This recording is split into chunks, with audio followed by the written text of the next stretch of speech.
Hello students, हमारा next topic है disguise unemployment, that is hidden unemployment. Disguise unemployment जो है एक ऐसी सिचुएशन है जहां मोर पीपल इंगेज्ड है वर्क में देन एक्चुअली नीडेड। मतलब जितनी ज़रूरत है उससे ज़्यादा लोग काम कर रहे हैं।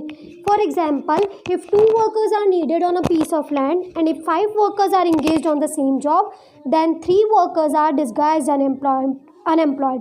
फॉर एग्जाम्पल, 2 वर्कर्स जो है वो चाहिए 1 पीस ऑफ लैंड पे काम करने के लिए और 5 लोग काम कर रहे हैं उस जॉब के लिए। तो जो एक्स्ट्रा 3 हैं, ठीक है, जो एक्स्ट्रा 3 हैं उनको बोला जाता है डिस्गाइज्ड अनएम्प्लॉयड। ये एक ऐसी फॉर्म ऑफ अनएम्प्लॉयमेंट है जो जनरली एग्रीकल्चर सेक्टर में पाई जाती है, स्पेशली डेवलपिंग कंट्रीज़ जैसे कि इंडिया में। लेट 1950 में अबाउट 1/3 ऑफ एग्रीकल्चर वर्कर्स जो है वो डिस्गाइजली अनएम्प्लॉयड थे।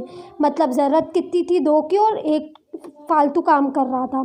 मेन प्रॉब्लम डिस्गाइज अनएम्प्लॉयमेंट की ये है कि दिखता तो है कि सब लोग एम्प्लॉयड है बट एक्चुअली उनकी प्रोडक्टिविटी ज़ीरो होती है। दैट इज़ जो एक्स्ट्रा वर्क फोर्स है वो लोग तो ज़ीरो कंट्रीब्यूशन होता है उनका, सिर्फ वो दिखते हैं कि वो लोग जॉब कर रहे हैं। नेक्स्ट देखते हैं हम सीजनल अनएम्प्लॉयमेंट। तो ये एक ऐसी सिचुएशन है जो अकर होती है during certain season of year. मतलब during certain season of year अगर हमें जॉब नहीं मिल पाती तो उसे सीजनल अनएम्प्लॉयमेंट बोला जाता है। इंडिया में सीजनल अनएम्प्लॉयमेंट जो है स्पेशली एग्रीकल्चर सेक्टर में होता है। इन एग्रीकल्चर वर्क, क्योंकि एग्रीकल्चर में वर्क सीजनल होता है and there are no employment opportunity in the village for all months in the year. और बाकी विलेज में पूरे साल उनको कोई अपॉर्चुनिटी नहीं मिल पाती क्योंकि एग्रीकल्चर का वर्क जो है वो तो सीजनल है। So when there is no work to do on farm, तो कभी अगर उनके पास कोई भी काम वर्क नहीं होता फार्म पे करने के लिए, वो अर्बन एरियाज़ में जाते हैं जॉब ढूंढने के लिए और वापस से जब रेनी सीज़न आने वाली होती है वापस से वो अपने विलेज में आ जाते हैं फार्मिंग के लिए। ये जो सीजनल अनएम्प्लॉयमेंट है वो डिपेंड करता है स्टेट टू स्टेट, डिपेंड करता है आप कौन सी फार्मिंग कर रहे हो, आपकी सॉइल की क्या कंडीशन है, ठीक है, और आप कौन सा क्रॉप ग्रो कर रहे हो। तो इन सब चीज़ों पे ये डिपेंड करता है। नेक्स्ट आता है ओपन अनएम्प्लॉयमेंट। तो एक ऐसी इकोनॉमिक प्रॉब्लम है जहाँ पर्सन जो है चाहता है वर्क करना, वर्क कर सकता है उस वेज रेट पे, पर उसको जॉब नहीं मिल रही है। इसको ओपन अनएम्प्लॉयमेंट इसलिए बोला जाता है क्योंकि ये अनएम्प्लॉयमेंट जो है वो दिखती है, काउंट होती है अनएम्प्लॉयड पीपल्स में। ओपन अनएम्प्लॉयमेंट जो है वो डिस्गाइज अनएम्प्लॉयमेंट से ऐसे अलग है कि ओपन अनएम्प्लॉयमेंट में वर्कर्स जो है पूरी तरीके से फ्री होते हैं, आइडियल होते हैं, ठीक है, जिन्हें कोई भी काम नहीं होता। वहीं डिस्गाइज अनएम्प्लॉयमेंट में वर्कर्स जो है वो दिखता तो है वर्क कर रहे हैं बट एक्चुअली वो लोग पूरे दिन फ्री ही है। मतलब सिर्फ दिख ही रहा है कि वो काम कर रहे हैं बट एक्चुअली में तो उनकी ज़रूरत ही नहीं थी, दे आर फ्री। नेक्स्ट देखते हैं हम कॉजेज़ ऑफ अनएम्प्लॉयमेंट क्या क्या है। तो पहला तो slow rate of economic growth है ना, हमारी जो इकोनॉमिक ग्रोथ हो रहा है वो बहुत स्लो हो रहा है, इस वजह से एम्प्लॉयमेंट अपॉर्चुनिटीज़ क्रिएट नहीं हो पा रही है according to the increase in the labour force. मतलब पॉपुलेशन बढ़ रही है, पॉपुलेशन तो बढ़ रही है बट हमारा इकोनॉमिक ग्रोथ जो है वो इतना फास्ट नहीं हो पा रहा कि नई नई इकोनॉमिक अपॉर्चुनिटीज़ क्रिएट हो सके। Next is population explosion. हमारी पॉपुलेशन जो है बहुत फास्ट रेट पे ग्रोथ कर रही है, इसकी वजह से भी अनएम्प्लॉयमेंट बढ़ रही है और it has not been possible to generate so many employment opportunities to absorb the large. और इतनी ज़्यादा एम्प्लॉयमेंट अपॉर्चुनिटीज़ नहीं क्रिएट की जा पा रही है जितनी फास्ट रेट पे पॉपुलेशन बढ़ रही है। Next is under developed agriculture. क्योंकि हमारे यहाँ पे पॉपुलेशन ज़्यादा है तो लैंड के ऊपर प्रेशर बहुत ज़्यादा है और हम लोग प्रिमिटिव मेथड ऑफ एग्रीकल्चर, आज तक भी रूरल एरिया में प्रिमिटिव मेथड्स जो हैं यूज़ की जा रही है, मॉडर्न फार्मिंग मेथड यूज़ नहीं किए जा रहे। इस वजह से रूरल एरिया में स्पेशली अनएम्प्लॉयमेंट और अंडर एम्प्लॉयमेंट वाली सिचुएशन आ जाती है। नेक्स्ट आता है डिफेक्टिव एजुकेशन सिस्टम। हमारे यहाँ का एजुकेशन सिस्टम जो है वो बहुत ज़्यादा डिफेक्टिव है। वहाँ पर टेक्निकल और वोकेशनल एजुकेशन ना पढ़ाकर थ्योरेटिकल एजुकेशन पढ़ाई जाती है, जिस वजह से भी इवन एजुकेटेड पीपल जो है उन लोगों को भी जॉब नहीं मिल पाती because they are not able to fulfil the requirement of the firm. क्योंकि उस फर्म की जो रिक्वायरमेंट है वो पूरी नहीं कर पाते क्योंकि उन्होंने प्रैक्टिकल या वोकेशनल या टेक्निकल एजुकेशन नहीं ली होती है। Slow growth of industry. क्योंकि हमारे यहाँ पे कैपिटल का शॉर्टेज है, पैसे का शॉर्टेज है, एज वेल एज मॉडर्न और एडवांस टेक्नोलॉजिकल शॉर्टेज है, हमारा इंडस्ट्रियल सेक्टर जो है इतनी फास्ट रेट पे ग्रो नहीं कर पा रहा है, as well as sufficient employment opportunity भी क्रिएट नहीं कर पा रहा है। फिर decline of cottage and small scale industry, हमारी बहुत सारी ट्रेडिशनल विलेज और कॉटेज इंडस्ट्री जो है वो सालों से डिक्लाइन होती जा रही है, ठीक है। क्यों? क्योंकि हम लोगों की डिमांड प्रेफरेंसेस जो हैं वो चेंज होती जा रही है। As a result large number of people जो है वो अनएम्प्लॉयड हो गए हैं, क्योंकि अब लोगों को पुरानी स्टाइल वाली चीज़ें नहीं चाहिए, हम लोगों की डिमांड्स अलग हो गई है। अब हम लोगों को मॉडर्न इंडस्ट्रीज़ में बने हुए प्रोडक्ट्स चाहिए, तो इस वजह से लार्ज नंबर ऑफ पीपल जो है जो कॉटेज और स्मॉल स्केल इंडस्ट्री में वर्क करते थे, now they are unemployed, right.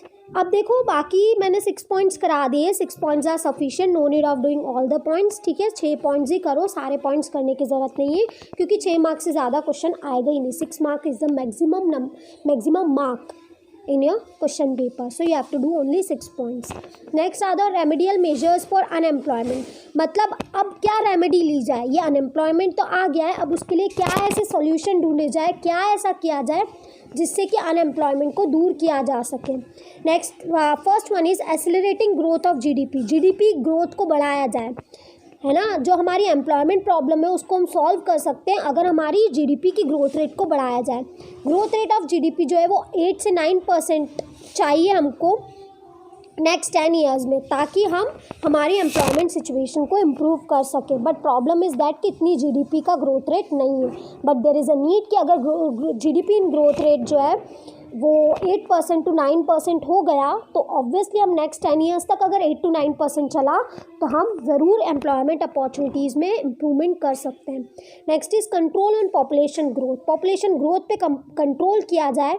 बहुत ज़्यादा पॉपुलेशन ग्रो हो रही है, तो वो जो ग्रोथ है उसको कम किया जाए, so that additional job created do not short for of new entrants to the labour market, ताकि जो एडिशनल जॉब गवर्नमेंट अभी भी क्रिएट कर रही है वो कम ना हो, क्योंकि पॉपुलेशन बढ़ती जाएगी तो नई जॉब क्रिएट भी हो रही है, तो उससे कोई फ़र्क नहीं पड़ रहा। इसलिए बहुत ज़रूरी है कि ऐसे इफ़ेक्टिव और meaningful population control policy government चलाएं, जिससे कि पॉपुलेशन कंट्रोल किया जा सके।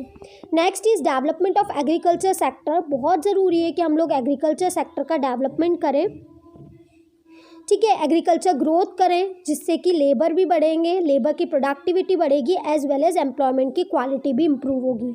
बहुत ज़रूरी है कि हम एग्रीकल्चर में इम्प्रूव टेक्निक्स, ज़्यादा से ज़्यादा इरिगेशन फैसिलिटीज़ यूज़ करें, लैंड लॉज में चेंज करें, as well as public investment करें, वो बहुत ज़्यादा ज़रूरी चीज़ें हैं।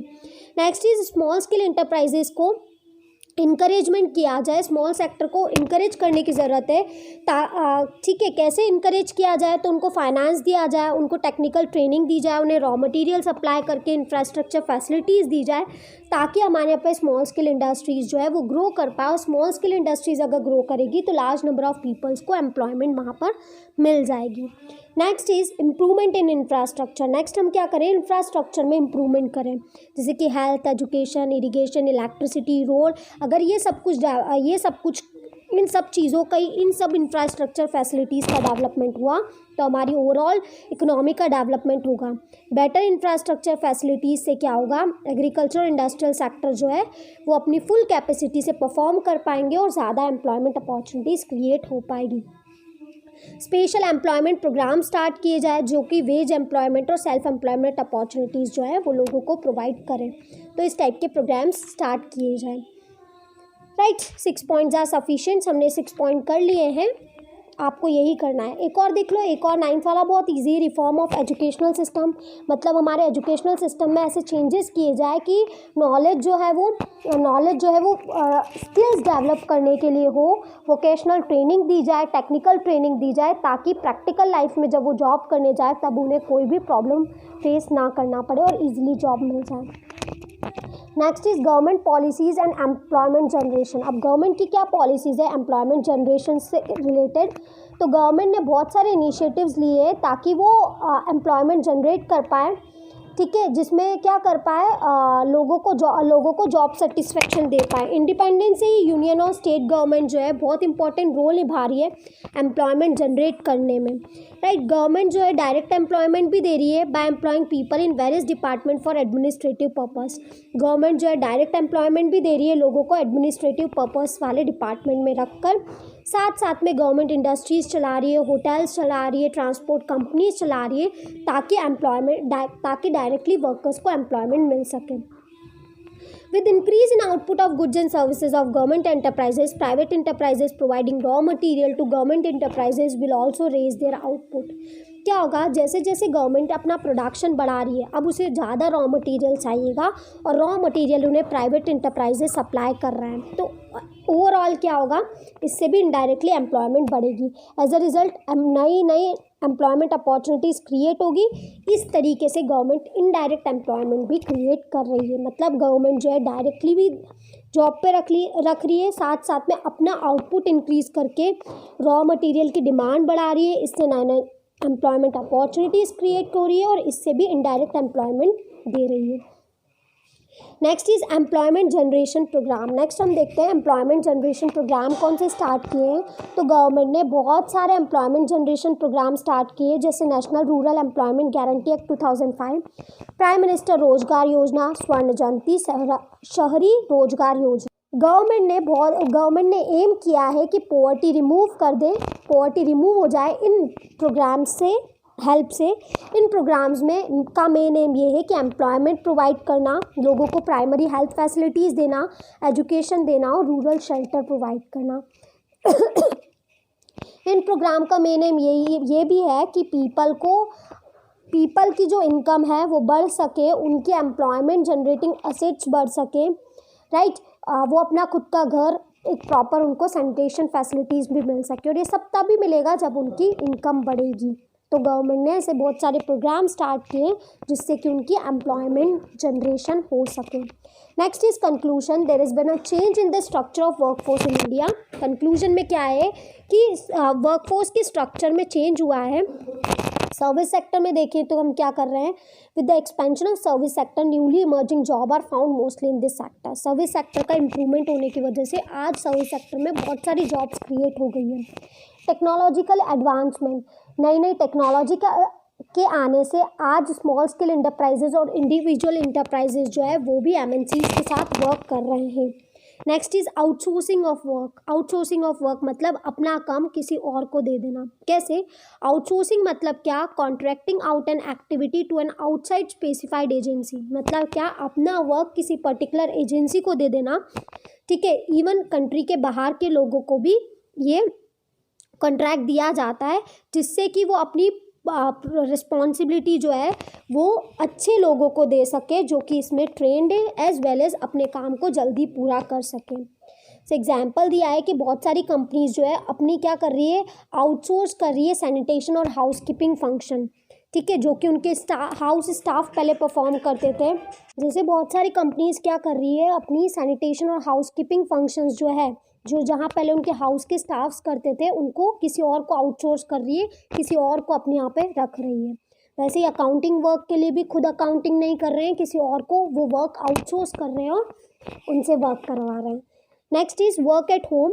आज वर्किंग मेथड जो है पूरी तरीके से चेंज हो गई है, इसलिए एक कॉमन प्रैक्टिस हो गई है कि लोगों को वर्क फ्रॉम होम दिया जाता है कि आप घर से ही अपना काम कर लो। इंटरनेट ने एक अमेजिंग अपॉर्चुनिटी क्रिएट की है जिससे कि लोग आज घर बैठे भी अपना वर्क कर पा रहे हैं। More employment in informal sector. मतलब बहुत सारी एम्प्लॉयमेंट अपॉर्चुनिटीज़ जो है वो इनफॉर्मल सेक्टर में भी क्रिएट हुई है। Now next is growth in GDP but not in employment opportunities.